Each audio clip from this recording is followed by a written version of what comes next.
সুপ্রিয় উপস্থিতি, আপনারা জানেন গত কয়েকদিন আগে ভারত আমাদেরকে কোনো সতর্কবার্তা না জানিয়ে তাদের উজানের যে বাঁধগুলো, এই বাঁধগুলো ছেড়ে দিয়ে আমাদের ফেনী, কুমিল্লা এবং অনেকগুলো জেলার মানুষকে তারা প্লাবিত করেছে।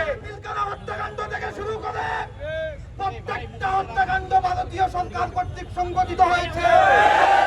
আমাদের সীমান্তে বিএসএফ দ্বারা আমাদের দেশের জনগণকে হত্যা করা হয়েছে। আজকে তারা প্রতিবাদ। সংগ্রামী ছাত্র জনতা, এই পর্যায়ে কথা বলার জন্য অনুরোধ জানাচ্ছি শাহজালাল বিজ্ঞান ও প্রযুক্তি বিশ্ববিদ্যালয়ের অন্যতম সমন্বয়ক আমাদের প্রিয় ভাই ফয়সাল হোসেন ভাইকে।